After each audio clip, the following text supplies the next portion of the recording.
quando esse Papo de Repórter estiver indo para o ar, a gente vai estar há 2 semanas, né, da eleição, 14 dias. Então a ideia aqui, como não poderia ser diferente, é discutir o processo eleitoral. E talvez discutir a ausência desse clima de eleição. Eu acho que, principalmente aqui na capital Vitória, onde normalmente é um termômetro, né, do que acontece no resto do estado. E como segunda principal vitrine política, etc., sempre você tem uma movimentação mais intensa. E aqui a gente está mais próximo e observa isso, a gente também não sente esse clima de eleição, isso parece estar muito distante, parece que a gente está 2, 3 meses da eleição, né? A gente está 2 semanas. E a tentativa nossa aqui é tentar entender o que está acontecendo, por que isso acontece, por que isso está acontecendo, será que é falta de dinheiro, as mudanças provocadas pela mini-reforma. Então a ideia que a gente está se propondo aqui é justamente tentar entender por que não tem esse clima de eleição, o que está acontecendo, o que falta para despertar o interesse do eleitor para o processo. Para a gente começar, eu vou lançar a minha tese sobre isso. Eu acho que se as mudanças que foram proporcionadas pela mini-reforma, elas trouxeram uma série de dificuldades para o candidato, né? Os candidatos estão disputando e sobretudo, se reclama muito da falta de dinheiro, né? Que é difícil fazer eleição sem dinheiro, que isso inviabiliza, muita gente dizendo, espero que essa seja a primeira e última, na próxima corrijam isso. Eu até acho que tem uma coisa interessante que a gente pode tirar dessa eleição. Eu acho que a dificuldade financeira, que realmente, por mais que se fale, tem caixa 2, tem gente com dinheiro, eu acho que não tem. A gente percebe também que não tem aquela fartura de dinheiro como a gente percebeu em outras eleições. Eu acho que existe sim uma dificuldade de se convencer um empresário hoje a doar, ele pensa 2 vezes, ele tem medo de ser rastreado, isso poder aparecer de alguma maneira prejudicá-lo. Então eu acho que tem sim uma dificuldade, mesmo quem está conseguindo ainda algum dinheiro está tendo dificuldade, ou via fundo partidário, que seja, mas assim, tem dificuldade, o dinheiro está curto, isso eu acho que é fato, tem a crise e um monte de outros fatores que podem justificar essa falta de dinheiro. Agora, eu acho que foi bom, quando eu falo que foi bom, foi bom no sentido assim, de mostrar que tinha um monte de coisa que você via na eleição que eu acho que são irreais. Então, você via aquela movimentação toda de rua, todo mundo era pago. Ninguém vai pra rua voluntariamente ou ninguém vai pra rua por identidade ideológica mais. Não aquela quantidade. Não aquela quantidade, as pessoas iam porque estavam sendo bem remuneradas, né? Um bom emprego para você ter por 2, 3 meses, enfim. E outra coisa que eu acho que interessante nisso é porque quando você vai para disputa, para campanha nua e crua, onde você cai, onde que todos nós sempre defendemos, sempre pedimos, você quer uma eleição, uma disputa que se concentre no debate, na proposta do candidato, no projeto do candidato, todo mundo pede isso. Mas quando você dá essa possibilidade, então apresenta aí a proposta que você tem. Você vê que tem inclusive uma dificuldade enorme por parte dos candidatos em apresentar essas propostas. Se você for olhar, eu acompanhei alguns programas, você percebe que as propostas elas se repetem, praticamente falam a mesma coisa, falam, isso está dando certo lá, por que não se aplica aqui e tal. Mas enfim, você percebe uma dificuldade do candidato em debater proposta e também uma dificuldade do eleitor em despertar o interesse do eleitor em entrar nesse debate, se envolver nesse debate. Que eu acho que é uma coisa para a gente pensar, porque quando você tira toda a fantasia do negócio e você só vai para discutir proposta mesmo, você vê que também tem uma rejeição do eleitor em discutir, que eu acho que aponta um pouco essa coisa da imaturidade ainda com relação ao processo político. Parece que as pessoas gostavam quando as disputas acabavam encaminhando para coisa de ataque, aquela coisa às vezes que vai muito para o lado, descamba para o lado de ataque pessoal. Eu acho que as pessoas acabavam de alguma maneira se envolvendo e vibrando com isso. Esse é o primeiro ponto que eu queria agora abrir para vocês entrarem. O que vocês acham, o que vocês não acham? Você acha, por exemplo, Neto, se você acha que a mini-reforma foi um grande prejuízo para o processo eleitoral? Para quem estava acostumado com super campanhas na rua, esse tempo já passou. Por enquanto, pelo atual formato trazido de campanha política pela mini-reforma. Se por um lado você não tem campanhas muito vistosas na rua, por outro lado você também não vê campanhas muito... Você não vê um conteúdo muito aprimorado dessas campanhas, que se alterou a forma e o conteúdo. O conteúdo a gente vê, mesmo a questão de ideias vagas, hoje se fala muito na questão de, em cima das propostas dos candidatos, e a gente não consegue extrair muita coisa dali, é sempre aquele amanhã vou lá hoje. Só que você tem que também trazer a questão da dificuldade, sem dinheiro. Como que se faz campanha sem dinheiro? Essa foi a pergunta que a gente já fez em vários papos de repórter aqui antes da eleição. A gente está vendo isso. É aquela forma, muita caminhada, é muita questão de liderança aqui. Só que agora, faltando 2 semanas, eu confesso que eu fico ansioso para ver como essas campanhas vão funcionar, porque esse é o momento que a população passa a ficar mais conectada à coisa da eleição. A gente também tem que ponderar que a gente vive um momento político muito conturbado, que a classe política nunca teve tão desacreditada. Então, nesse momento, como o candidato chega no eleitor? É muito delicado isso, o eleitor já não está com clima por conta disso, até porque houve uma certa superexposição da política, e da política mais visceral dentro desse processo de impeachment, que a gente acabou de sair de um processo de impeachment, que na verdade é a conclusão de uma eleição de 2014, e a gente já está no processo eleitoral, parece que um foi em cima do outro, porque a eleição passada não tinha acabado. Aí você chega para o eleitor, aí ele vai se deparar com quem? Aquela figura amistosa do vereador, do candidato a prefeito, que muitas vezes fica, só aparece de 4 em 4 anos. Isso prejudica, isso eu acredito que é um baque muito forte. Agora eu quero ver, voltando àquela questão, como serão esses 15 dias? Até porque debate na TV a gente não teve. A campanha nas redes sociais. A campanha nas redes sociais é a reprodução do que vem sendo feito. Os microprogramas que o candidato faz na TV, ele joga no Facebook. Faz um ao vivo daqui do Caminhando na Feira. Esse é o formato de campanha na internet. Não é aquela coisa que todo mundo imaginava. Não, vamos montar uma plataforma interativa para o eleitor montar, ajudar a construir nosso programa de governo. Esquece. Isso ficou só no mundo das ideias. Ou a questão dos ataques, que eu acredito que eles devem acontecer de forma mais incisiva, os famosos fakes, a partir de agora, porque com as pessoas cada vez mais conectadas, o denuncismo ele tende a tomar conta das redes, infelizmente. Ainda bem que, no caso da mini-reforma, endureceu as penas em relação à questão desses crimes virtuais. Então, talvez isso possa dar uma freada, mas nada que altere muito o enredo da eleição que a gente está vendo. E aí, Renato, o que é positivo e o que é negativo? Eu acho assim, a eleição desse ano, acho que a gente até já comentou isso aqui em alguns momentos, que essa é a eleição do recall, né? Você tem prefeitos, em boa parte dos municípios você tem prefeitos ou nomes ligados à gestão. Quando o prefeito não vai para o pleito, né, ele coloca um aliado. Isso está acontecendo em Aracruz, em Linhares, em vários municípios a gente tem essa dinâmica, né? Do prefeito quanto o ex-prefeito ou dos grupos, né, que estão se digladiando.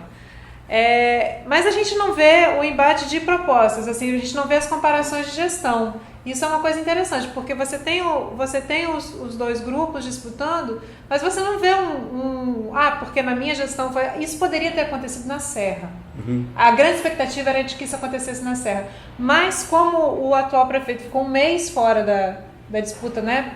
Ali você teria um confronto de gestão. Exato, né? Ali você teria. Em Vitória não está acontecendo porque o ex-prefeito Luiz Paulo deixou a disputa. Poderia ter acontecido também. Em Cariacica não está acontecendo porque o ex-prefeito Helder não entrou na disputa. Então você não tem essa comparação. O que está tendo são comparações. Você tem em Vila Velha as comparações das gestões Neucimar e Max contra a gestão Rodney Miranda. É o que a gente tem aí. E Vasco, né, lá em cima do Vila Velha é um caso atípico. Tem 3 ex-prefeitos disputando contra a atual gestão. Mas por que isso acontece? Por que esses nomes vêm em primeiro lugar? Justamente por isso, porque como você não tem mais essa condição, né, essa grana para você inflar os palanques, o eleitor puxa pela memória, qual é o que está mais fresco na memória dele. Né? Então, esses caras é que aparecem mais na disputa. Por falta de ter espaço para esses... Porque a justificativa dessa reforma toda era tornar o pleito mais justo, né? mais democrático, né? Inclusivo. Na verdade, inclusive, aquilo que a gente estava falando aqui antes, né? Era para incluir, mas não era para incluir todo mundo. Né? Tanto que os partidos que têm pouca representação na Câmara não participam de debates, né? O fundo partidário, né, para os partidos que têm menos representatividade na Câmara também é menor, logo o dinheiro que chega é menor, o tempo de TV, enfim. Não é uma democracia para todos, é uma democracia para alguns, né? E isso dificulta também para que as novas lideranças ou que as terceiras vias possam se apresentar, porque elas não têm essa condição, esse espaço para se apresentar para os debates, para as eleições. E a gente percebe também o quanto é importante o papel da televisão ainda, por mais que a tecnologia tenha avançado, a plataforma digital e tudo mais, como a eleição ainda é pautada pela TV, né, pelos programas de TV, e como isso faz falta nos municípios que não têm emissoras de TV. No Espírito Santo a gente tem alguns municípios com esse recurso, e onde a gente tem esses recursos, a gente vê que a disputa tem Colatina, que começou com um cenário com Cirilo de Tarso à frente, agora já depois no início dos programas eleitorais a gente já vê uma mudança do cenário, né, com o Tadeu Marino chegando, encostando. Em Linhares consolida a liderança do Guerino Zanon. Em São Mateus você tem um debate, né? E aí você começa, embora ainda tenha a dianteira do Daniel do Açaí, você tem como contestar, embora os candidatos não estejam utilizando muito bem essa ferramenta, mas não estamos aqui também para poder dar caminho das pedras para ninguém. Mas onde tem esse recurso da televisão, o processo eleitoral consegue ter um pouco mais de visibilidade, mesmo dentro desse cenário de mudança das regras eleitorais. Fora isso, eu fico dividida. Eu acho que, por um lado, eu gostava daquele brilho da eleição, da festa da eleição, né? Por outro lado, aquilo que a gente estava falando outro dia quando a gente estava discutindo a coluna, ao tirar a maquiagem, você vê o que realmente temos, né, de produto da classe política, do que a classe política tem a oferecer ao eleitor. E ou a classe política não estava preparada para poder oferecer um produto melhor, mais bem elaborado, ou o eleitor não estava preparado para poder fazer esse debate de uma forma mais nua, mais crua, né? Mas a gente percebe que a eleição realmente ficou meio... Passou, está acabando a eleição e a gente ainda não viu a eleição. Agora, queria pôr, em cima do que você falou, tem uma coisa interessante. Eu acho também isso, que você tem uma eleição, se você for pegar todos os municípios, a maioria, você vai encontrar essa situação. Um grupo político que está no poder, rivalizando com um grupo político que está momentaneamente fora, tentando voltar. E aí quando você fala que a gente não percebe isso, realmente, aquela história da terceira via, a gente não conseguiu ver isso se consolidar, de você falar, pô, aquele cara ali, ele tá ameaçando, eu não vejo isso. E você percebe também o seguinte, que eu acho, particularmente, que aquela eleição de 2012, que foi a eleição da mudança, ela prejudica um pouco esse cara que vem com essa proposta de terceira via, que parece que o cara da terceira via é o cara que vem com algo novo do que essa alternância que está ali, daqueles dois grupos que rivalizam. Então, eu vou pegar um exemplo até para ficar mais fácil, só para a gente... Você vê o caso do Vandinho. O Vandinho, quando o processo começou, e você tinha exatamente esse cenário, o grupo do Aldifas, o grupo do Vidigal, rivalizando, e você tinha uma terceira liderança que poderia, em tese, fazer esse papel de terceira via. Um cara que tem voto na Serra, um cara conhecido, e que teria tudo para emplacar um projeto de terceira via, por exemplo. Mas você vê que acaba não funcionando. Eu acho que, em parte, foi por conta dessa eleição de 2012 que explorou muito essa coisa de mudança, de expectativa, e que, em muitos casos, não se confirmou, a expectativa não se confirmou de mudança, e eu acho que acabou prejudicando. Você acha isso, Neto, também? O fracasso da terceira via? Na verdade, a terceira via se tornou a grande balela dessa eleição. A gente esperava muito dela, mas não deu absolutamente nada. Agora, essa história, é muito interessante essa perspectiva de uma eleição sem maquiagem. A classe política vai ter que mostrar o que tem de real, de fato. A gente vai vendo que sem a embalagem bonita, o conteúdo não é tão legal.